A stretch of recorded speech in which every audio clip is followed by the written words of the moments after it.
If you are a true South African, I want you to listen to this video. I'm actually happy with South Africa, even though it actually pains me to say this, but I'm happy with them. I'm happy with the way they haven't given to Uncle Donald Trump's threat. I'm sure by now Trump has finally realized that it's not every single African country that he could actually bully and they're giving to his bullying. You know, Trump has been struggling for so long to bully South Africa, but up to now, South Africa is not still giving to his bullying. If you are a true South African, I want you to listen to this video. I want you to hear what former President Obama said about South Africa. What he said about Donald Trump and what he said about America. Guys, America is going down. South Africa has really humiliated America, in a big way. And I know that Donald Trump will be waiting for 2026 to eat back. But watch what Obama said about the G20, about the absence of the America, the embarrassment.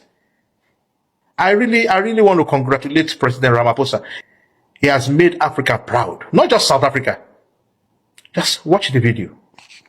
So let's talk about Johannesburg, the G20 summit. This is the Super Bowl of diplomacy. It's where the leaders of the 20 biggest economies meet to steer the world. It is where we protect American jobs, where we secure our supply chains, and where we make sure the rules of the road, our workers and our businesses. For decades, no American president would dream of missing it. It is simply too important. But today, for the first time in history, the United States is missing in action. President Trump has refused to attend. He has boycotted the summit entirely, and the reason he gave, he cited stories about the persecution of minority populations in South Africa, stories that our own intelligence agencies and diplomats on the ground have not verified in the way he describes. Now, protecting human rights is vital. It is who we are.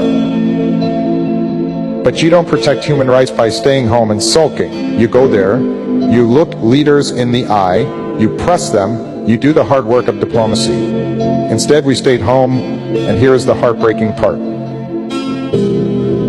The world moved on without us, while the president sat this one out. The other 19 leaders didn't wait. They went ahead and drafted a declaration. They set the agenda for the global economy without a single American voice in the room. Think about that. Decisions about trade, about energy, about the future of money itself. Decisions that will affect your wallet and your children's future were made today without America having a say. We are seeing something unprecedented. We are seeing an America that is isolating itself, not out of strength, but out of fear and grievance. And while some folks might cheer this as sticking it to the globalists, the reality is much colder. When we step back, others step in. China was there. Russia's representatives were there. Europe was there. They're writing the rules now, and we are leaving ourselves out in the cold. This isn't about one man. This is about who we are as a country.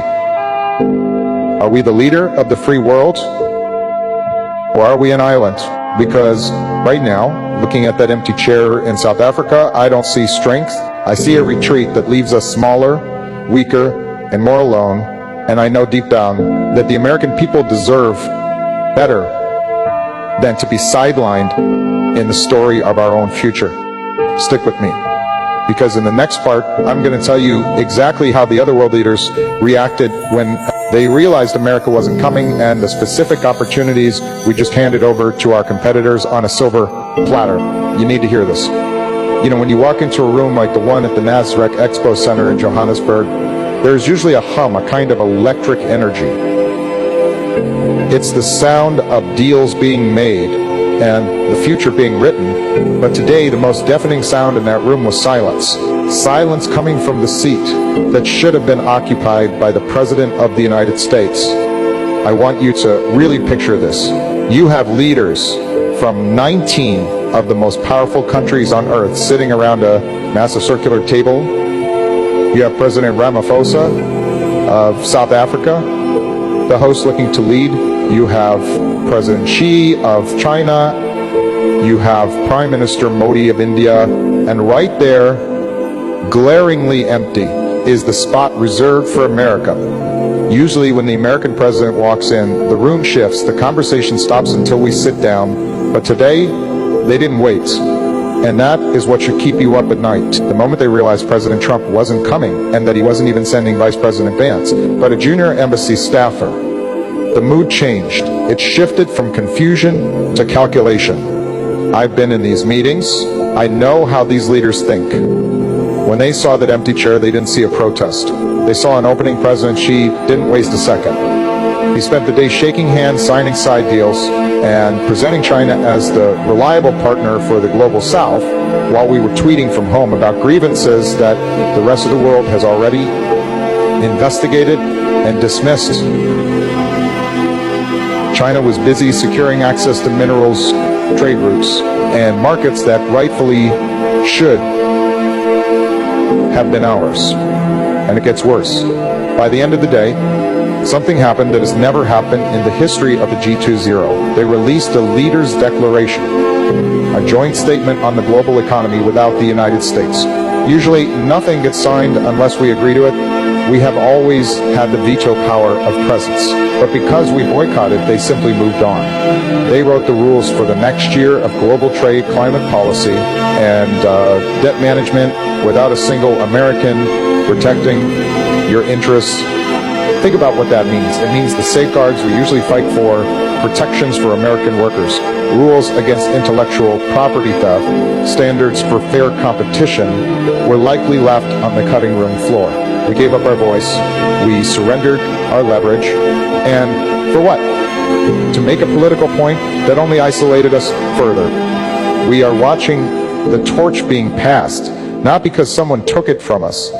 See, I'm actually happy with South Africa, even though it actually pains me to say this, but I'm happy with them. I'm happy with the way they haven't given to Uncle Donald Trump's threat. I'm sure by now Trump has finally realized that it's not every single African country that he could actually bully and they're giving to his bullying. You know, Trump has been struggling for so long to bully South Africa, but up to now, South Africa is not still giving to his bullying.